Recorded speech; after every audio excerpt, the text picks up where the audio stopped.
Hello and welcome to Software Architecture. In this lecture, we will talk about security, which is another important quality attribute. We will learn about security, its definition, just the way we have been learning the definition of other quality attributes. And we will learn how to capture different security related requirements and what are the architectural tactics that one can employ. So let's look at security. Security is a very important quality attribute for any software development. This is one of the most talked about and possibly one of the most feared quality attribute that everybody is concerned about. So let's understand more clearly what is meant by security. Security is essentially a measure of the system's ability to resist unauthorized usage while providing its service to the legitimate users. What that means is that it's a quantitative measure, not a qualitative, but it's a quantitative measure. You can measure with some numbers by which you know that how good is a system so that it can provide its required functional services or other quality services to the legitimate users, and it resists unauthorized usage. So to what extent it is able to do is what the measure of the security is. So it's a bit tricky, and we will see how it can be evaluated, how it can be captured. So under security, there are few important aspects that one need to look into. One is ability to protect the data and information from unauthorized access. So essentially, when we say that it's a measure of system's ability to resist, under that we would like to measure to what extent it can protect the data and information from unauthorized access. Now, an attempt to breach this is called an attack. So if someone tries to breach this particular thing, they try to breach the data or information protection and try to access. So any attempt to do an unauthorized access, any attempt to do unauthorized usage is called an attack. And under the attack category, what the attacker can do is that it can try, he or she can, or even a computer or any other software can try to do an unauthorized attempt to access, modify, or delete the data. It can steal the money by, for example, e-transfer. It can modify records or files. It can read or copy sensitive data like credit card numbers and so on. It can even deny services to legitimate users. So it can basically do harm to both services and the data. So on the services side, it can deny the service. On the data side, it can steal the data. So let's look at important aspects of security. Security comprises of three essential elements that we all must understand. It's called C, I, and A. C stands for confidentiality. Confidentiality means that it is a prevention of unauthorized disclosure of the information. That's what is called confidentiality. So the system should be able to prevent any unauthorized disclosure of information. For example, in the system that you are building or someone else is building, nobody except the legitimate user should be able to access his or her income tax data. So if you are building an online tax filing site, then as an architect you must provide a mechanism by which it can prevent unauthorized access to income tax return data of somebody else. So if you are building a site for online income tax filing, then whosoever are the legitimate users, they should be able to access only their data, nobody else's data. That's what is called confidentiality. Integrity means that it should be able to prevent unauthorized modification or deletion of information. So for example, if you, again we go by that income tax filing thing, if you find some number there, you should be able to trust that yes, this is the number that's correct and nobody else have modified it. Or in other words, in your bank account, if you find actually there is an amount in your bank account, you are the only person who should be able to basically modify it. In fact, nobody else should be able to modify that. So that's what is called unauthorized. It prevents unauthorized modification. Even in this example, your grade has not been changed since the instructor assigned it. Availability means that the system should be able to prevent any unauthorized withholding of information. For example, if you are trying to book the railway ticket, the system should be able to provide you that service. It should not happen that you are trying to book the ticket and then suddenly in the middle of the transaction, the whole transaction is prevented. For example, you have put your credit card number and it is about to be charged, and then suddenly the system is not available. So the system is called secure when it is confidential. It can offer confidentiality, it can offer integrity, and it can offer availability. There are other aspects of security as well besides C, I, and A, and they also should be considered. So there are 4 other aspects. First one is called the non-repudiation. A non-repudiation is essentially an activity or a transaction that cannot be denied by any of the parties involved. So when a transaction happened between 2 parties, both the parties cannot deny that this transaction, or any one of them cannot deny that this transaction happened. Example is that suppose in the e-commerce site you have bought an item, you have legitimately bought an item, then later on you cannot deny that that you have not purchased it. Or if you have paid the money to the merchant cannot deny that the merchant has received your payment. So this is called non-repudiation. So if the transaction happened, then the system should be able to have enough mechanism by which nobody can deny. Assurance means that parties in these activities are essentially, there is a typo here, the parties in these activities are assured to be who they purport to be. So example is that if you are talking to a bank,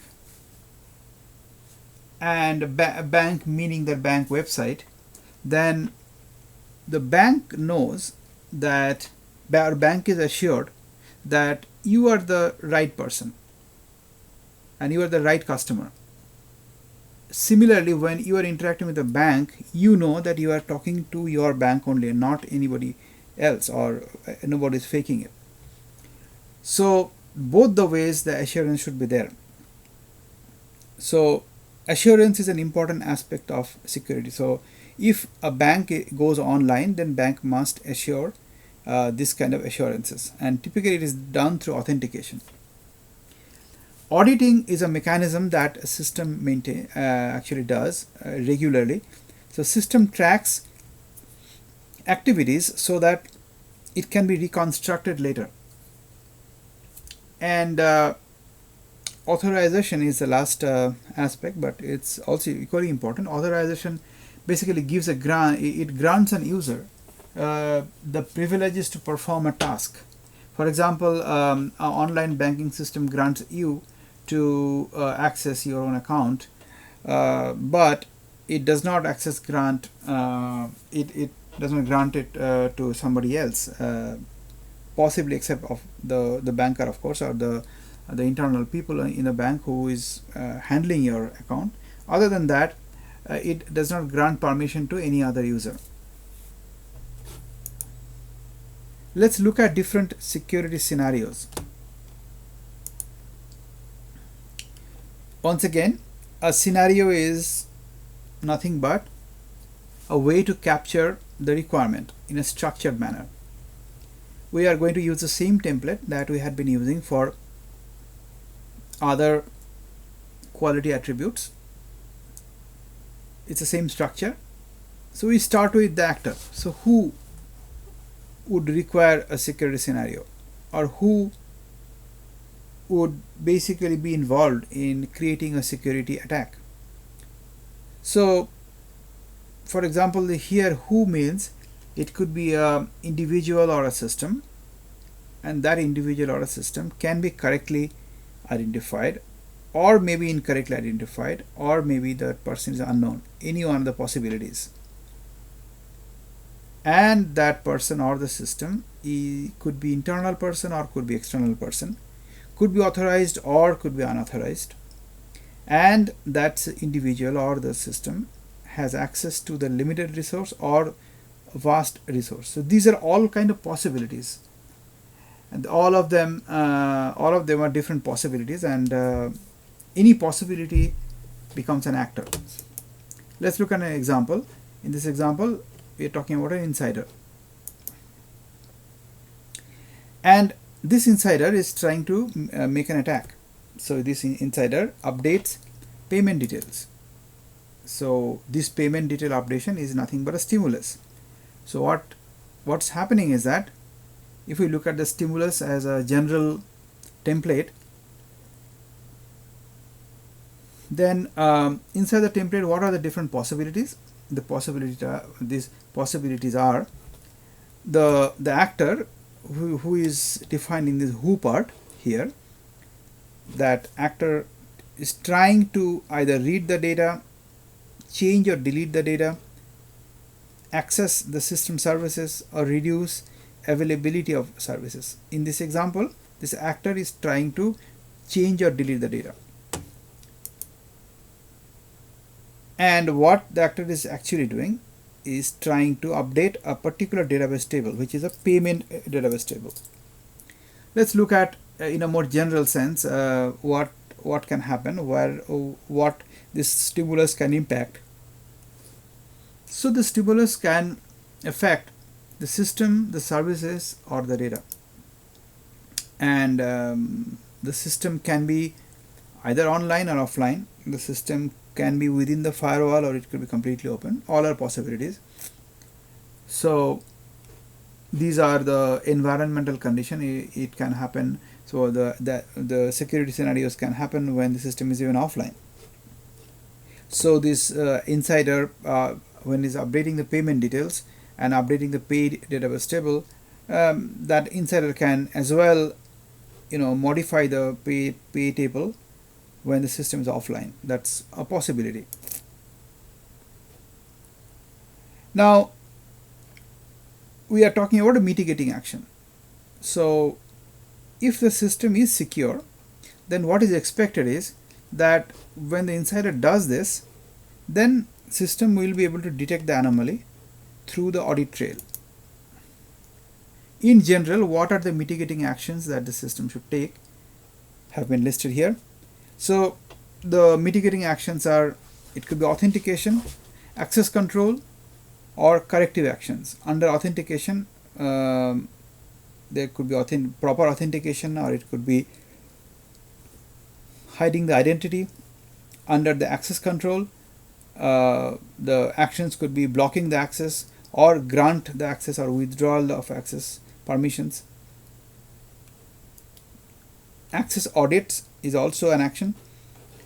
Corrective actions could be that data encryption, detection of anomalous situation, for example high access request, or inform different people, restriction of the system services, or restriction of availability. So last thing is that how do you measure that to what extent the system is secure? So these measurable criteria could be like this. One, you could measure based on time, the time required to circumvent the security measures with the probability of success. Then you could basically measure using the probability of detecting an attack. You could also measure based on probability of detecting the individual responsible, and so basically it means the probability of detection. Then the percentage of services that are available during the attack. This could be another measure. Time to restore the data or the services. This is another measure. To the extent of damage that has happened, meaning that how much of data that's vulnerable, that's also another measure. Number of access denials that has happened during the security attack, that could also be a measure. And obviously, if the system is secure, then all these numbers should be optimized. So in this example, the anomaly is detected and the corrective action is taken within a day. So this 1 day is a time. So essentially time required to circumvent security. So that's a measure that's used in this example. So the corrective action is taken in 1 day. So a requirement can look like this, that even if an insider tries to update a payment details, then the system should be able to generate anomaly and should be able to detect the anomaly using the audit trail, and the corrective action must be taken within a day. So this is a correct security requirement. Let's look at different security tactics, which is actually close to physical security. So we are going to define these tactics under 4 buckets. First one is detection, second one is resist, third one is react, and the fourth one is recover. So detection means that the system should be able to detect the attack and it should be able to limit the access through security checkpoints. Example, in case of a physical security, this is actually done by enforcing everyone to wear badges or using some other means to check if the visitor is really legitimate or not. In terms of resist, in a real life scenario, one puts armed guards, for example, to resist an attack. React is that when, let us say, the resist fails, then one could automatically lock the door to prevent the attack. Fourth one is that if when all the 3 things have failed and the attack has really happened, then recovery is essentially how do you recover back to the normal state. And one example could be keeping the backup of the data in a different place. Let's look at these tactics in details. Security, then we have got detect, we have got resist or prevent, third one is react, and the fourth one is recover. Under detect, there will be a tactic which is called the intrusion detection. There will be tactic which is about detecting service denials. There will be a tactic by which one can verify message integrity, and there will be a tactic to detect message delay. Similarly, for resist, there will be tactics like identify the actors and then take the action accordingly, or tactics could be authenticate and authorize the actor beforehand. It could be limiting the access or an exposure to certain part of the system. It could be maintaining of the data confidentiality, and it could be changing of the default settings of various components. React is about revoking the access when it detects that the attack has happened or attack is going to happen, lock the system, alert the actors. In terms of recovery, one could maintain an audit trail, one could maintain restore, and under the restore there are different tactics that one can use, and those tactics are essentially the tactics that are defined in the availability quality attribute. So in the availability quality attribute, we have already discussed different types of availability tactics, and those will be used in this context. Let's look at detect attacks. So detect intrusion is essentially to compare the network traffic or service request patterns within a system to a set of signatures or to a set of known patterns of malicious behaviors stored in the database. So intrusion detection is a technique which are now available in many tools, So as an architect, you need to know those tools. You need to be aware of how these tools work, and essentially the way the tools work is by matching the network traffic or the service request patterns with a set of known signatures. Detection of service denial is again compare the pattern or signature of the network traffic coming into the system. So essentially it's typically the number of hits that are there on the system within a short time period. It basically checks that with the historic profiles, and then basically then can say whether it's a DOS attack or not. So DOS means denial of service attack. If there are too many requests coming from a particular source, it can basically assume that possibly it is going to be a denial of service attack. Verification of message integrity is actually done by using checksums or hash values of the message to verify the integrity of the message. So if the hash values do not really match, then essentially this message is considered to be to be not good, or you can assume that it has been tampered. So essentially what happens is that when a message is sent, along with that the sender creates a hash value of the message, and then this message plus hash value is sent. And when you are receiving the message, you should take the message, create the hash value again, and then compare with the hash value that is sent. They should be equal. If that's equal, then the message has not been tampered. Detect the message delay. It is basically check the time that it takes to deliver a message, match it with the historical data, or maybe match with some kind of a threshold, and then detect some suspicious timing behavior. In terms of resisting the attack, you want it to identify the actors, identify the source of any external input to the system, and then do an authentication and authorization of these actors. So different tactics could be enforcing strong passwords. Today in many of these banking sites, many of these other important sites, strong passwords are definitely recommended, and also sometimes there are multiple levels of authentication. So there could be, one could use a digital certificate, and one could use the biometric identity.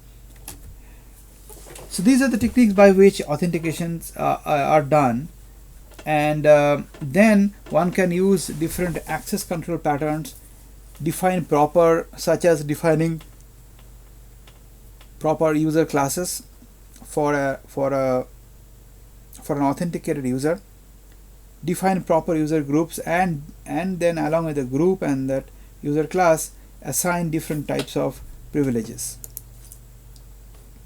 Then one could use access restrictions by which the message source or the destination can be restricted.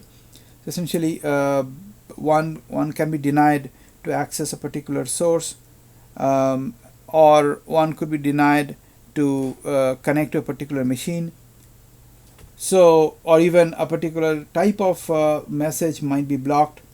Use of demilitarized zone or DMZ is also a technique by which access can be limited. Now, resisting attack is about limiting the exposure, which means that the attack surface of a system is actually controlled. So this can be done by proper architecture, by which different components can be put into different machines, and each machine can have different levels of security. So even if the attack happens, the attack surface might be restricted to one machine, and within that machine maybe few components. So essentially other components might be safe. So that's what is called limiting the exposure. And this limiting of exposure has to be done by the architect. Data confidentiality is another technique where the data is encrypted, and it is expected that if the encryption technique is good, then even if the attack happens, this data which is encrypted will not be able to the attacker will not be able to really decrypt the data. During the communication, SSL is a very well-known technique by which web transactions happen. In this case, the communication is encrypted, and it's a very commonly used technique. In many corporations, the employees actually use VPN to communicate between two trusted machines. And nowadays, employees who basically work from home or from any other location, they use this kind of VPN installed in their client machines, using which they can actually communicate with the corporate systems. That's another technique by which the data confidentiality can be achieved. Separation of entities is another technique by which one can physically separate servers into different locations, or maybe into different network zones. One can use a virtual machine, or one can use something called an air gap, by which these entities can be separated. And once that's done, this you have achieved a physical separation, and that can limit the attack. Changing of default setting is a very well-known technique by which the user is forced to change certain default settings. Examples could be when you are installing a database, the root password can be forced to change. Examples like when you are given the user account, then you are forced to change the password the first time you access the system, and things like that. Reaction to attack is about one can revoke the access when when the system detects that the attack has happened. For example, it can immediately limit access to different sensitive resources, even for normally legitimate users, essentially, if the attack is suspected. That's a well-known technique. Locking the computer is also a technique by which immediately the system can be locked to limit the access.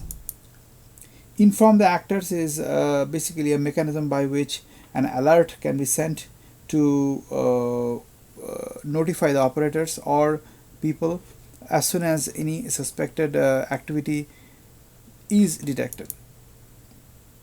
Recovery is about recover from the failure, and availability tactics can be used. In addition to that, one can keep track of audit trails by which one can look at a record of what happens, using which one can trace the actions and then identify who the attacker is and what is the source of the attack. Let's look at the various design checklists. So design checklists, you will be using the same template that we have defined at the beginning. Let's start with allocation of responsibilities with respect to security, what needs to be done. So the first thing that the architect should do is the architect should basically identify the services that need to be secured, and more specifically identify the modules, the subsystems which are offering these services. Then for each of these services, what the architect should do is architect should basically identify the actors who can access this service, who are not allowed to access the service, and implement authentication level and level of authorization for these components. Then it should use things like checksum verification and hash values. I explained that earlier, that hash value is nothing but a number that's generated from a message body, and hash values are used to check whether the message has been tampered or not. Allow or deny the data associated with the service for these actors. So these are the things that as an actor, as an architect, one should do while handling allocation of responsibilities. It should also ensure a mechanism by which attempt to access or modify data services are recorded. Data encryption that are sensitive, So the architect should basically identify the data that are sensitive and should ensure that it is encrypted. And finally, it should also implement a mechanism by which the system can recognize that there is an attack, and then it automatically reduce the availability level for these services. So as soon as it finds out that there is an attack scenario, it should be able to reduce the availability level. Then notification and alert mechanism implementation should be done. And act as an architect, you need to plan for it, that what are the components that should be responsible for sending these notifications and alerts. Then finally, a recovery mechanism from an attack need to be implemented.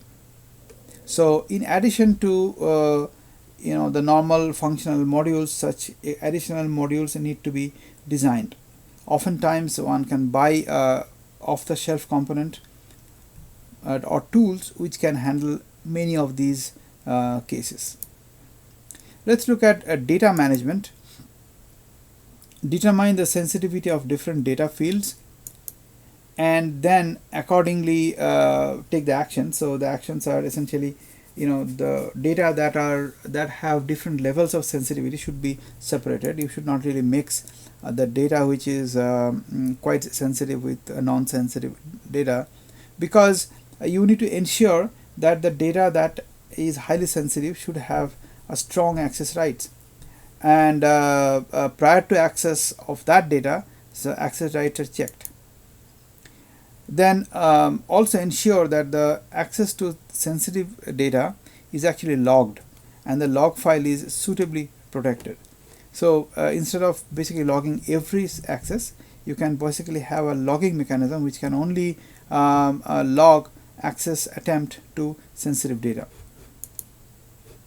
Now ensure that the data is suitably encrypted and the keys are separated from the encrypted data, because key should be placed in a very different location, because if the key is stolen, then obviously one can decrypt the data. Ensure that the data can be restored if it is inappropriately modified. So if someone tampers the grades or someone tampers the account information, there must be a mechanism by which the original data can be restored. In terms of managing the coordination, what one can do is that for inter-system communication, it can be applied to people also. So when two people communicate or two systems communicate, ensure that the mechanism for authentication and authorization, encryption of data, etc., they are all in place. And the communication between two systems or communication between two people should be monitored. In fact, anomalous communications should be essentially logged and possibly alerted. For example, unexpectedly high demand for resources or services, unusual access patterns, like someone is trying to log in many times to a system, those kind of things should be recorded. Mechanism for restricting or terminating the connection should be there if one detects an anomalous situation. In terms of managing the resource, define an appropriate grant or denial of resources at the beginning. Then record different access attempts to resources in the log. Data encryption, again, it's an important thing that one need to do. Monitor different types of resource utilization to understand anomalous behavior in a log. Identify suddenly high demand for CPU utilization is also something that one need to be alerted about. Ensure that communicated elements can be prevented from contaminating other elements. In fact, one should ensure that a contaminated element should be prevented from contaminating other elements. If a particular file or if a particular part of the folder or even a machine has been attacked, and you know for sure that there is some malicious software that is there, then immediately that particular machine or that particular file should be quarantined. And today there are many software based security detection tools There are many security companies who basically come up with the tools which can do such things automatically. It can actually prevent from contaminating other elements. However, as an architect, what you need to do is that you need to be aware of such tools, you need to be aware of such facilities, and if you are using those tools, you need to configure those tools properly for the given requirement or for the given scenario. Ensure that the shared elements are not really used for passing sensitive data. If there are shared resources which are shared by different processes, then you should make sure that these shared resources should not be used for passing sensitive data from one actor to the another. And those two actors should definitely have the proper access rights. In terms of binding, runtime binding can be untrusted. Therefore, even though for modifiability runtime binding is required, if the system needs to be modifiable, then it is highly recommended that the system should be or the component should be bound at runtime. But that causes a security threat. So just check the following, that based on the situation, of course, one can have runtime binding, but it must be certificate based. It must be authenticated. The plugin, that the component that you are going to bind, it must be certified. So implementation of certification management validation is basically a role of the architect. Architect must make sure that such implementations are in place. Define different types of access rules for components that are dynamically bound. Possibly this access rule should be much more restrictive. Implement various audit trail whenever a late bound component tries to access records. System data should be encrypted where keys are intentionally withheld for a late bound components. So this is very important. The components that are in a bound runtime, for those components, the keys should not be made available. In terms of technology choice, choice of technology is often governed by the organization, which is again a part of enterprise architecture. So you decide the tactics first, and then based on the tactics, ensure that your chosen technologies support those tactics. If not, then you need to choose the right technology or the tool. Determine what technologies are available to help the user authentication, data access rights, resource protection, etc. And then choose a technology accordingly. Then identify technology and tools for monitoring and alert, very important. And we must be able to use those monitoring tools, alert mechanisms for security detection and prevention. So in this lecture we have covered security. Thank you for listening. We will continue with other quality attributes in the subsequent lecture.